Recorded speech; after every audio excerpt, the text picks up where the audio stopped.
السلام علیکم، کیا حال ہے سبھی سننے والوں کا؟ امید کرتے ہیں کہ آپ سب خیریت سے ہوں گے۔ اللہ پاک آپ سب کو اپنے حفظ و امان میں رکھے۔ اینجل آف ڈیتھ، ملک الموت۔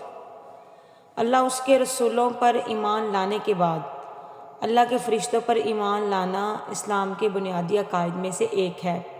فرشتوں پر ایمان لانے سے مراد یہ ماننا ہے کہ وہ اللہ کی ایک مخلوق ہے۔ تمام فرشتے نور سے پیدا ہوئے ہیں اور وہ ہماری آنکھوں سے غائب ہیں اور ہمیشہ اللہ کے حکم کے منتظر رہتے ہیں۔ یہ فرشتے معصوم ہوتے ہیں، یہ اللہ کی نافرمانی اور گناہ نہیں کرتے۔ ان فرشتوں میں کچھ اللہ کی عبادت میں تا قیامت مشغول رہتے ہیں، کچھ وحی پہنچاتے ہیں، کچھ دن رات کے موسم، بارش وغیرہ کے کام سر انجام دیتے ہیں۔ اللہ کے انہی مقررہ فرشتوں میں ایک فرشتہ عزرائیل علیہ السلام ہے، جنہیں روح قبض کرنے یعنی لوگوں کی جان نکالنے کا کام سونپا گیا ہے۔ حضرت عزرائیل کو فرشتہ اجل اور ملک الموت بھی کہا جاتا ہے۔ اللہ تعالیٰ نے قرآن پاک میں ملک الموت کا ذکر کچھ یوں کیا ہے: کہہ دیجئے کہ موت کا فرشتہ جو تم پر مقرر کیا گیا ہے تمام روحوں کو قبض کرتا ہے اور پھر تم اپنے رب کی طرف لٹائے جاؤ گے۔ دراصل عزرائیل عبرانی لفظ ہے۔ عزرا کے معنی بندہ اور ایل کے معنی خدا کا ہے، یعنی عزرائیل خدا کے بندے کو کہتے ہیں، جیسے قرآن مجید میں ملک الموت کا نام قرار دیا گیا ہے۔ روایتوں کے مطابق جب اللہ نے چاہا کہ آدم علیہ السلام کی تخلیق کرے تو فرشتوں کو حکم دیا کہ زمین سے خاک لے کر آئیں، لیکن زمین نے ان فرشتوں کو قسم دے کر واپس بھیج دیا۔ آخر کار عزرائیل اس کام پر قادر آ گئے اور زمین کی مٹی لانے میں کامیاب ہو گئے، لیکن اس وقت سے اللہ نے تمام زندہ مخلوق کی روح قبض کرنے کی ذمہ داری ملک الموت کی لگا دی۔ اللہ نے حکم دیا کہ اے ملک الموت، تجھے اولاد آدم کی روح قبض کرنے پر مامور کرتا ہوں تاکہ تو کسی پر رحم نہ کھائے اور ماں کی گود میں موجود شیرخوار بچے تک کی روح کو قبض کر سکے۔ ملک الموت نے عرض کیا کہ اے اللہ، تو نے مجھے یہ دردناک اور خوفناک عمل کیوں سونپا کہ اس کی وجہ سے مخلوقات مجھ سے کوئی محبت نہیں کرے گا؟ تو جواب ملا کہ کوئی بھی شخص کسی کو نہیں کہے گا کہ اس شخص کو عزرائیل کی وجہ سے مارا گیا ہے یا مر گیا ہے، بلکہ وہ بیماری اور حادثات کو موت کی وجہ قرار دیں گے۔ روایتوں کے مطابق حضرت آدم علیہ السلام سے لے کر قیامت تک آنے والے ہر انسان کی روح قبض کرنے کی ذمہ داری حضرت عزرائیل کی ہے، جبکہ اس کام کے لیے فرشتوں کا ایک لشکر بھی آپ کے ساتھ رہتا ہے۔ جو فرشتے انسان کو موت دینے آتے ہیں وہی انسان کی موت کا وقت بھی لکھ دیتے ہیں، اور جب کسی شخص کی موت کا وقت آتا ہے تو وہ اس کی روح کو ملک الموت کو پیش کر دیتے ہیں۔ لہٰذا حضرت ابن عباس رضی اللہ تعالیٰ عنہ بیان کرتے ہیں کہ ملک الموت تمام اہل زمین کو موت دیتے ہیں اور انہیں تمام بنی نوح پر مسلط کر دیا گیا ہے۔ جب وہ کسی پاک نفس کو قبض کرتے ہیں تو اس کی روح ملائکہ رحمت کے سپرد کر دیتے ہیں، جب کوئی خبیث روح قبض کرتے ہیں تو ملائکہ عذاب کے حوالے کر دیتے ہیں۔ ملک الموت دن میں 3 مرتبہ لوگوں کے چہرے دیکھتے ہیں۔ جس کی عمر پوری ہو جاتی ہے اور جس کا رزق دنیا سے ختم ہو جاتا ہے، آپ اس کی روح قبض کر لیتے ہیں۔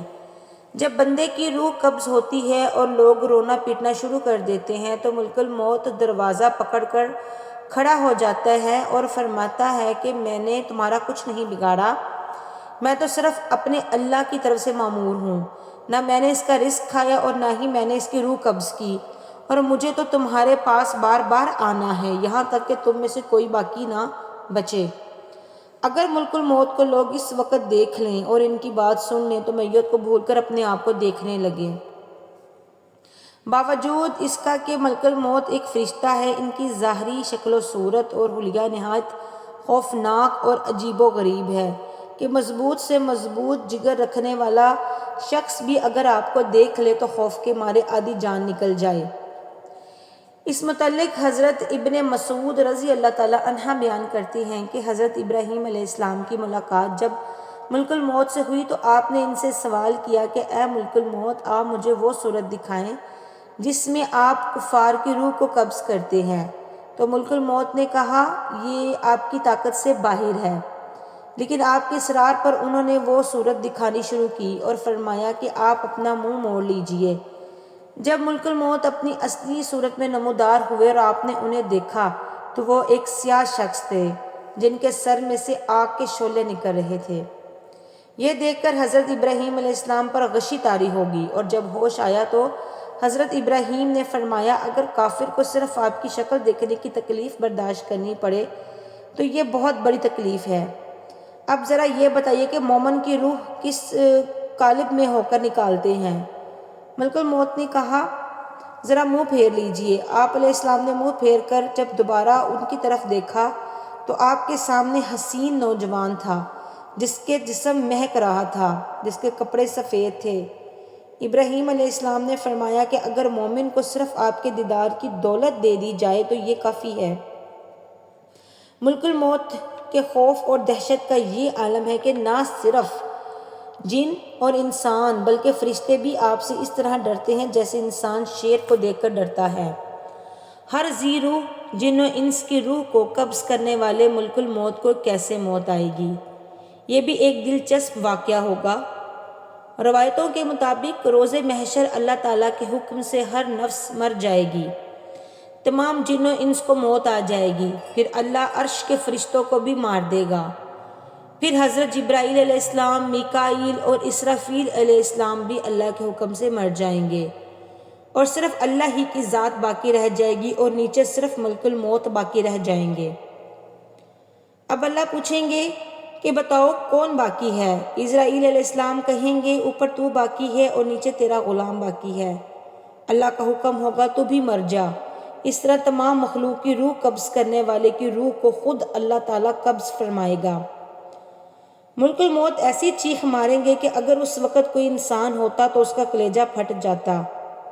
جب اللہ سب کو موت دے دے گا تو فرمائے گا ہے کوئی میرا شریک؟ آج صرف میں ہی بادشاہ ہوں۔ زمین کے وہ بادشاہ آج کہاں چلے گئے؟ آج صرف میری بادشاہت اور شہنشاہی ہے۔ ملک الموت یعنی روح قبض کرنے والے فرشتے کا ذکر نہ صرف اسلام میں بلکہ دوسرے ابراہیمی اور غیر ابراہیمی مذاہب میں بھی موجود ہے۔ یہودیت میں اسماعیل نامی فرشتے کو موت کا فرشتہ قرار دیا جاتا ہے، جس کا ذکر کتاب خروج اور ہنوک کے صحیفے میں موجود ہے۔ اسماعیل کو آسمان سے دودکارے گئے فرشتے بھی کہتے ہیں جنہیں فالن اینجل میں شمار کیا جاتا ہے، جبکہ عیسائیت میں AR کے اینجل مائیکل کو اینجل آف ڈیتھ کا درجہ دیا گیا ہے، جس کا ذکر کتاب پیدائش میں موجود ہے۔ AR کے اینجل مائیکل کو فرشتوں کے لشکر کا لیڈر مانا گیا ہے، اور صحیفوں کے مطابق مسیح کو ماننے والی کی روح کو بھی مائیکل ہی قبض کیا کرتے ہیں اور ان کو جنت میں لے جایا کرتے ہیں۔ اسی طرح قدیم مصری اور ارامی موت کے فرشتوں کو دما کا نام دیا کرتے تھے، جبکہ فونیکی، سومیری اور کنانی عوام موت کے فرشتے کو میوت کہا کرتے تھے، جسے ان کے دیوتا بال نے ان پر مسلط کیا تھا۔ جبکہ زرتشتی اور یزیدی مذہب میں موت کے 2 فرشتوں کا ذکر ملتا ہے جنہیں ناصر دین اور سجادین کہا جاتا ہے، جنہیں ہاتھ میں ایک ہتھیار کے ساتھ ظاہر کیا جاتا ہے۔ وہی ہندو دھرم میں یمراج نامی دیوتا کو موت دینے والا مانا گیا ہے، جسے نرگ یعنی دوزخ کا دیوتا کہا گیا ہے۔ یمراج کو اپنے جمالی اور جلالی صورت کے ساتھ بھینس پر سوار دکھائی دیا گیا ہے۔ یمراج کا ذکر ہندو مت کے صحیفے گروکرت میں ملتا ہے، جس کے مطابق ہر شخص کی روح کو یمراج یملوک نامی مقام پر لے جاتا ہے، جہاں اس کے کرموں کے مطابق سزا یا جزا ملتی ہے۔ چنانچہ اسلام کے علاوہ ہر مذاہب میں موت کے فرشتے کو دیوتا مانا گیا ہے اور باقاعدہ اس کی پوجا یا عبادت کی جاتی ہے، مگر اسلام میں عقائد کے مطابق ملک الموت اللہ کے دوسرے فرشتوں کی طرح اللہ کی فرما برداری اور حکم ماننے والی مخلوق ہے، جنہیں روز قیامت خود موت کا مزہ چکھنا ہوگا۔ ویڈیو اچھی لگی ہو تو لائک اور شیئر لازمی کیجیے گا، اور ہمارے چینل کو سبسکرائب کریں تاکہ ہماری ہر آنے والی نئی ویڈیو آپ تک بآسانی پہنچ سکے۔